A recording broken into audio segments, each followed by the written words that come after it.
अस्सलामु अलैकुम वरहमतुल्लाहि वबरकातुहू। नाज़रीन, इस्तक़बाल है, स्वागत है आपका viral news live studio Jalgaon, Maharashtra, India में। मैं आपका मेज़बान मुफ्ती मोहम्मद हारून नदवी।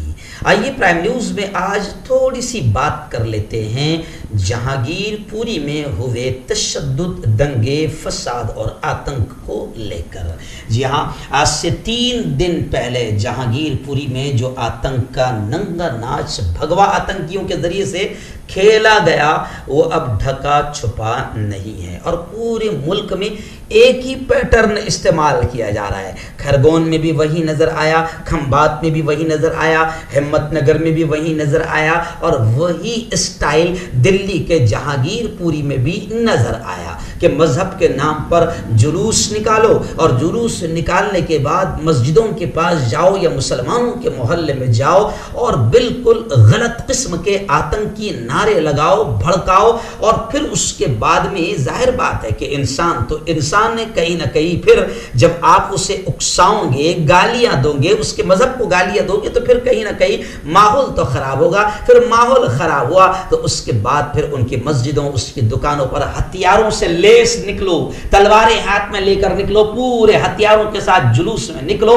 पुलिस खामोश तमाशाई बनी रहेगी और बिल्कुल पुलिस आपको रास्ता भी देगी, पत्थर फेंकने का मौका भी देगी। ये सारे वाकयात खरगोन में भी नजर आए हैं और हर जगह नजर आ रहे हैं। और फिर उसके बाद मुसलमानों की दुकानों और मकानों को यह कहकर बुलडोजर चलाया जाएगा। आजकल बुलडोजर चल रहा है, ना सुप्रीम कोर्ट की मानी जा रही है, बल्कि मैंने कल कहा ना कि हमारे जो मेरा पेपर निकलता है साप्ताहिक हिंदी नदवी टाइम्स, उसमें मैंने कहा कि सुप्रीम कोर्ट पर चला बुलडोजर। यानी अब भगवा आतंकियों के और हुकूमत के इसमें इतने हौसले बढ़ गए कि वो संविधान पर भी बुलडोजर चला रहे हैं, सुप्रीम कोर्ट पर भी बुलडोजर चला रहे हैं। तो जनाब फिर एक ही तरीका है कि फिर जब टकराव होगा तो फिर ये कहकर के इस घर से पत्थर चले थे उस पर बुलडोजर चला दिया जाए, उनको सजा दी जाए, उनके मकानों को लूटा जाए, उनके घरों में, उनकी मस्जिदों में आग लगाई जाए, तहस नहस किया जाए। और भगवा आतंकियों के भी इतने हौसले नहीं बढ़ सकते हैं,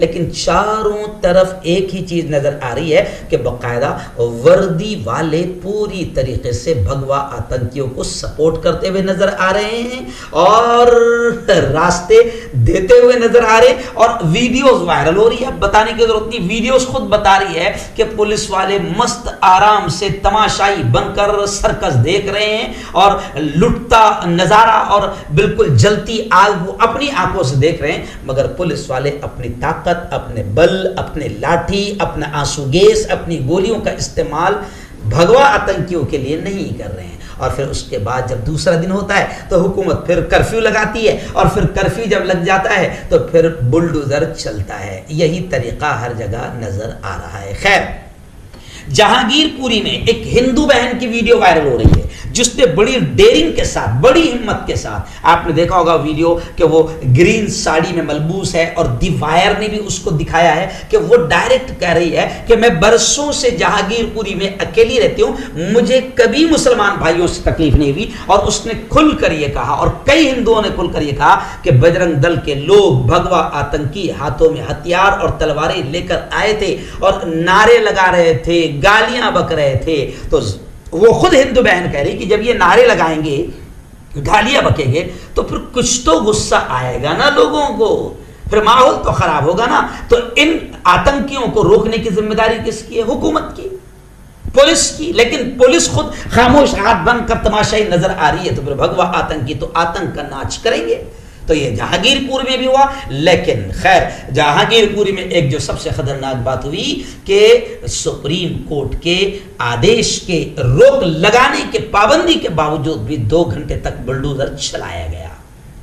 जी हाँ, अल्लाह जज़ाए खैर दे जमीयत उलमा हिंद को, अल्लाह सलामत रखे हमारे जमीयत उलमा के अकाबरीन को कि जमीयत उलमा सबसे पहले जहांगीरपुरी में मैदान में नजर आई, मजलूमों के आंसू पोंछते, उनको तसल्ली देते और उनकी मदद करते हुए नजर आई। और जमीयत उलमा ने ही सबसे पहले सुप्रीम कोर्ट में बुलडोजर चलाने के खिलाफ अर्जी दाखिल की। सुप्रीम कोर्ट ने उसे फौरन कबूल कर लिया, रोक लगाई और अभी बड़ी खबर आ रही है कि बुलडोजर कार्रवाई कार्रवाई पर 2 हफ्ते की रोक लग गई है और जमीयत उलमा की मेहनत रंग लाई। मना करने के बावजूद जो तोड़फोड़ हुई है, सुप्रीम कोर्ट ने इसका सख्त नोटिस लिया और हुकूमत से जवाब मांगा है।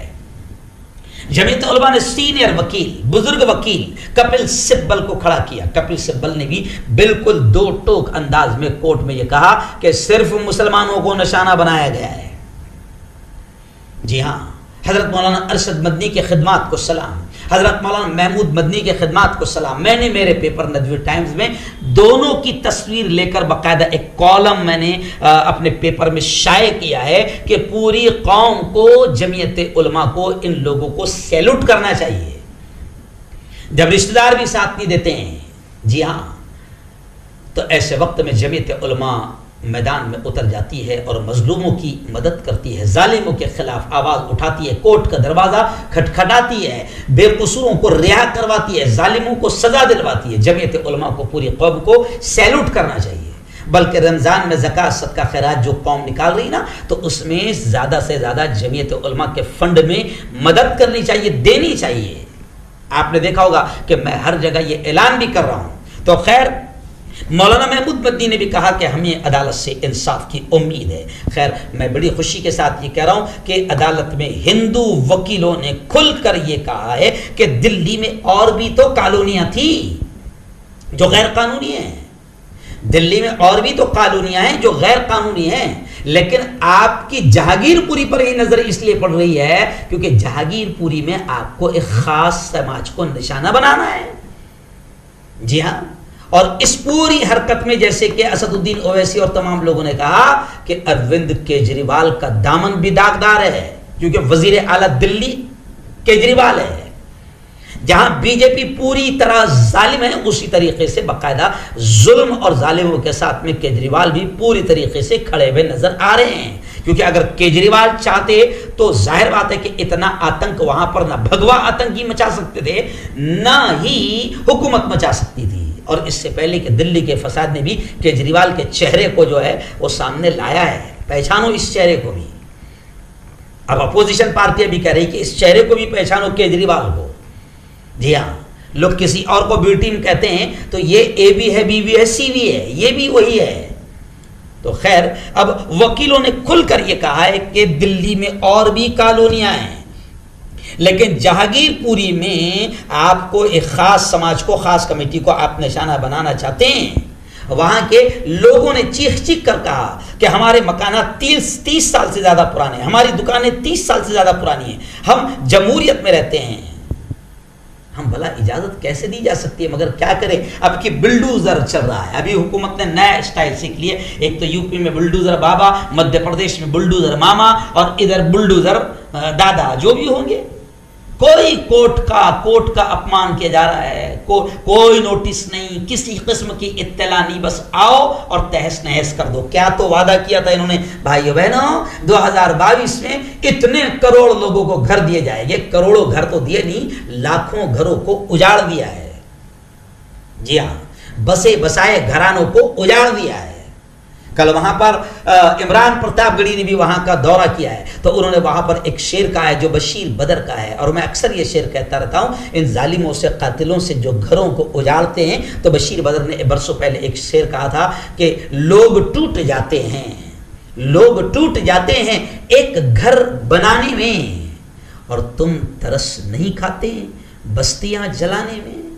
लोग टूट जाते हैं एक घर बसाने में, और तुम तरस नहीं खाते बस्तियां जलाने में। तो भगवा आतंकियों पर भी ये शेर फिट होता है और हुकूमत पर भी ये शेर फिट होता है। हुकूमत का काम है लोगों को सहारा देना, उनको घर देना। और मोदी हुकूमत ने तो कहा था कि 2022 में इतने घर दिए जाएंगे, लेकिन घर तो मिले नहीं, बल्कि हजारों घरों को उजाड़ दिया गया। लोगों के आशियाने और गरीबों के सरों से छत छीन ली गई है। इसलिए राहुल गांधी ने एक जुमला कहा है परसों के दिन कि बीजेपी सरकार ने गरीबों पर बुलडोजर चलाया है और संविधान पर, कानून पर बुलडोजर चलाया है। तो खैर, बुलडोजर वाली हुकूमत से अल्लाह इस प्यारे मुल्क की हिफाजत